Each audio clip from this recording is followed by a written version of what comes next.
This is Intro to Proofs, section 7.2. This is activity 7.9.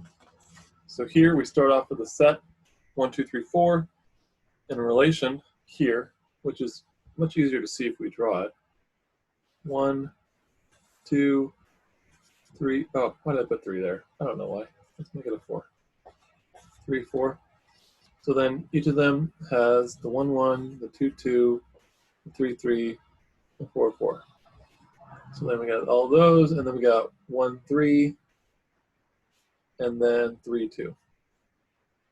Okay, so this is symmetric because every single one of them has little self arrow.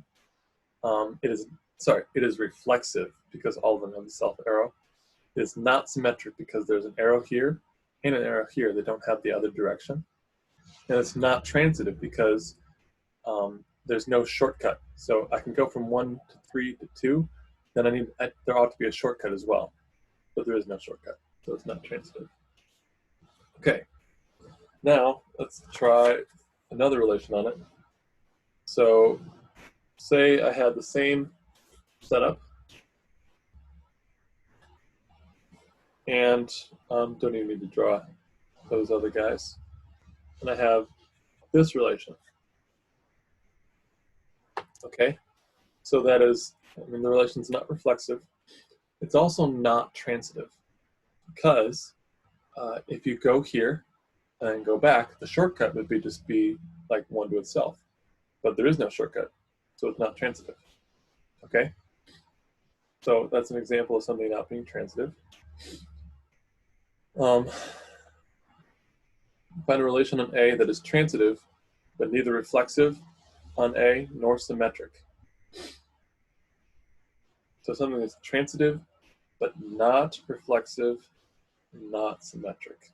Okay, so then transitive but not symmetric, 1, 2, 3. So if I have that, and then the shortcut, then all possible paths, there's only one sort of path you can follow, and there's a shortcut to it. And then it's not reflexive, it's not symmetric because it doesn't have the other way. So that's number 2. Number 2, we're done with that. Number 3, find a relation A that is reflexive and symmetric, but not transitive. Reflexive and symmetric, but not transitive. So if I had, so of course here I should have, I'm just leaving out 4 because there's no arrows to it. Say I have 1, 2, 3, and 4. It's reflexive, so they all have the self arrow. And then it's going to be symmetric. And I need to have it not transitive. So then, right?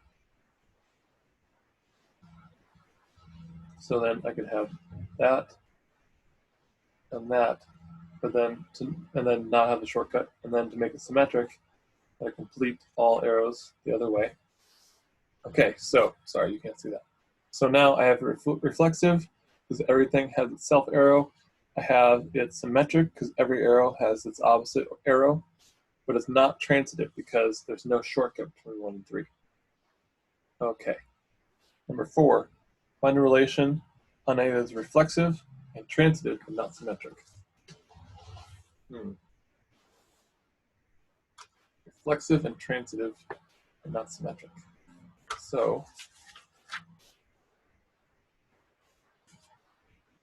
1, 2, 3, reflexive, that's easy.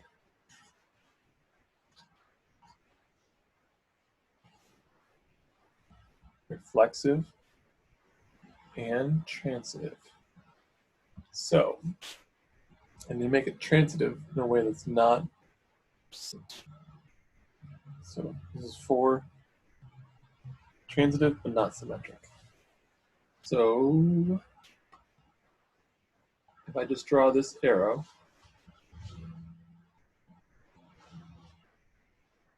then it is, it's of course not symmetric. Now, is it transitive? So what sort of combination paths can I do? The only paths I can do are start at 4, like go back to 4 any number of times, then decide to go to 3, and then do 3 any number of times. Okay? What's the shortcut for that? 4 to 3. So every shortcut exists. So it's transitive, but then it's not symmetric. Okay. Now,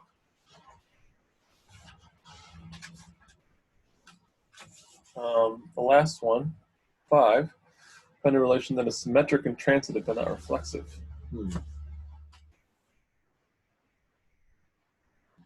So this one's going to be fun. So you know how symmetric and transitive are both if-thens, okay? And reflexive is the only one that's just a for all. Well, if I have nothing on here, nothing's related to anything, not even itself, then it's not reflexive, and then it is symmetric because the if-then of symmetric is vacuously true, and it is transitive because the transitive part is vacuously true. So this relation, R equals the empty set, meaning nothing's related to anything, is symmetric and transitive, and not reflexive. All right, that completes activity 7.9.